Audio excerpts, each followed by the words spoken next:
Let's talk about ഭൂതകാലം. സിനിമയല്ല, ഭൂതകാലം, വർത്തമാനകാലം and ഭാവികാലം, അതായത് പാസ്റ്റ്, പ്രസന്റ് ആൻഡ് ഫ്യൂച്ചർ. നിങ്ങൾക്കറിയാമോ, കണ്ണാടിയിൽ നിങ്ങൾ നിങ്ങളെ തന്നെ നോക്കുമ്പോൾ ഭൂതകാലത്തിൽ നിങ്ങൾ എങ്ങനെയായിരുന്നു അതാണ് നിങ്ങൾ കാണുന്നത് എന്ന്. കാരണം വെളിച്ചത്തിന് സഞ്ചരിക്കാൻ ഒരു സമയമുണ്ട്. ആ സമയം കണ്ണാടിയിൽ തട്ടി തിരിച്ച് നമ്മുടെ കണ്ണുകളിലേക്ക് എത്താൻ ചുരുക്കമാണെങ്കിലും ഒരു സമയം വേണം. Even though it is in nano seconds, you are looking into the past. ഒരു മീറ്റർ അകലെ നിൽക്കുന്ന നിങ്ങളുടെ സുഹൃത്തിനോട് സംസാരിക്കുമ്പോൾ പോലും your friend is in the past. Same light speed also working there. ഇനി കുറച്ചുകൂടി ബിഗ് സ്കെയിലിൽ പ്രകാശ വേഗതയെ കുറിച്ച് നമുക്ക് സംസാരിക്കാം. ഈ നിമിഷം നമ്മുടെ സൂര്യൻ അപ്രത്യക്ഷമായാൽ ഭൂമിയിലുള്ളവർക്ക് മനസ്സിലാകാൻ 8 മിനിറ്റ് സമയം പിടിക്കും. കാരണം നിങ്ങൾക്കറിയാം, സൂര്യന്റെ വെളിച്ചം ഭൂമിയിലേക്ക് എത്താൻ 8 മിനിറ്റോളം സമയം വേണം. സൂര്യൻ അവിടെ നിന്ന് അപ്രത്യക്ഷമാവുന്നത് മാത്രമല്ല, സൂര്യന്റെ ആകർഷണ ശക്തി വിട്ടുപോയി എന്ന് മനസ്സിലാക്കാൻ പോലും ഭൂമിയിലുള്ളവർക്ക് 8 മിനിറ്റ് പിടിക്കും. Gravitational force is similar to light speed. വെളിച്ചം അപ്രത്യക്ഷമാകുമ്പോഴേ ഭൂമിയുടെ ഭ്രമണപഥത്തിൽ നിന്നും മാറി സഞ്ചരിക്കാൻ തുടങ്ങും. Recent you must have heard about Artemis 2. 54 വർഷങ്ങൾക്ക് ശേഷം മനുഷ്യന്മാർ ചന്ദ്രന്റെ ഭ്രമണപഥത്തെ ചുറ്റി തിരിച്ച് ഭൂമിയിലേക്ക് എത്തുന്നു. 54 വർഷങ്ങൾക്ക് മുമ്പ് ആദ്യമായി മനുഷ്യൻ ചന്ദ്രനിൽ കാൽ കുത്തിയപ്പോൾ ബസ് ആൾഡ്രനും നീൽ ആംസ്ട്രോങ്ങും തമ്മിൽ സംസാരിക്കാൻ 3 സെക്കൻഡോളം ഡിലേ വന്നിരുന്നു. അതായത് ചന്ദ്രനിൽ നിന്ന് പ്രകാശത്തിന് ഭൂമിയിലേക്ക് എത്താൻ 1.3 സെക്കൻഡ് വേണം. Radio waves also travel in the same speed. Neil Armstrong Buzz ആൾഡ്രനോട് ഒരു കാര്യം കമ്മ്യൂണിക്കേറ്റ് ചെയ്യാൻ ശ്രമിക്കുമ്പോൾ ആദ്യം ഇത് ഭൂമിയിലേക്ക് പോകും. അതിന് വേണം 1.3 സെക്കൻഡ്. എന്നിട്ട് ഭൂമിയിൽ നിന്ന് അത് തിരിച്ച് ബസ് ആൾഡ്രന്റെ ചവിട്ടിലോട്ട് ആ ശബ്ദരേഖ തിരിച്ചയക്കും. അതിനും വേണം 1.3 സെക്കൻഡ്. ചുരുക്കി പറഞ്ഞാൽ നീൽ ആംസ്ട്രോങ്ങിന് തൊട്ടടുത്ത് നിൽക്കുന്ന ബസ് ആൾഡ്രനോട് സംസാരിക്കാൻ 2.5 സെക്കൻഡ് വേണമായിരുന്നു. അതാണ് ലൈറ്റ് സ്പീഡിന്റെ പ്രത്യേകത. അതെ, special relativity by Albert Einstein. Light സ്പീഡിനെ മറികടക്കാൻ മാസ് ഉള്ള ഒരു ഒബ്ജക്റ്റിനും സാധിക്കില്ല. ഇനി കുറച്ചുകൂടി ബിഗർ പെർസ്പെക്ടീവിൽ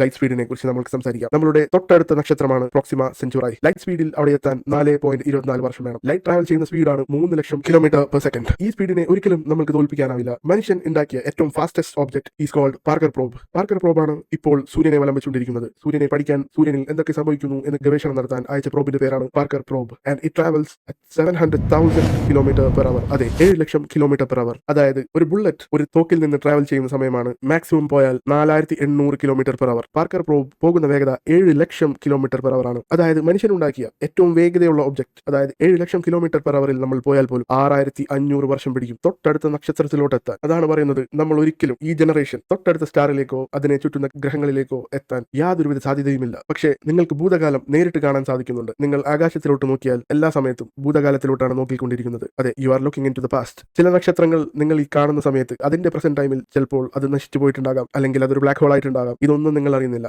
മില്യൺസ് ഓഫ് ഇയേഴ്സ് പാസ്റ്റിലോട്ടാണ് ഭൂരിഭാഗം നക്ഷത്രത്തിലോട്ട് നിങ്ങൾ നോക്കുമ്പോൾ നിങ്ങൾ കാണുന്നത്. 66 മില്യൺ, അതായത് 6.6 കോടി വർഷങ്ങൾക്ക് മുമ്പാണ് ഡൈനോസേഴ്സ് ഈ ഭൂമിയിൽ നിന്ന് ഇല്ലാതായത്. അത്രയും ദൂരത്തിൽ നിൽക്കുന്ന നക്ഷത്രത്തിൽ നിന്ന് ഭൂമിയിലേക്ക് നോക്കിയാൽ പവർഫുൾ ആയ ഒരു ടെലിസ്കോപ്പ് ഉണ്ടെങ്കിൽ ഡൈനോസേഴ്സ് ജീവിച്ചിരുന്ന കാലമായിരിക്കും അവർക്ക് കാണാൻ പറ്റുക. അതായത് ചുരുക്കത്തിൽ പറഞ്ഞാൽ നിങ്ങൾ ജീവിക്കുന്നത് പ്രസന്റിൽ മാത്രമല്ല. In fact you are never living in the present, or you will never see what present look like. You are always seeing the past. നിങ്ങൾ കണ്ടുകൊണ്ടിരിക്കുന്നതെല്ലാം ഭൂതകാലമാണ്. നാനോ സെക്കൻഡ്സിലാണെങ്കിലും ലൈറ്റ് സ്പീഡിന് ഒരു സമയം വേണം. ആ സമയം ഡിലേ ആയിട്ടാണ് നിങ്ങൾ നിങ്ങളുടെ കണ്ണുകൾ കൊണ്ട് നിങ്ങളെ തന്നെ ഒരു കണ്ണാടിയിൽ കാണുന്നത്.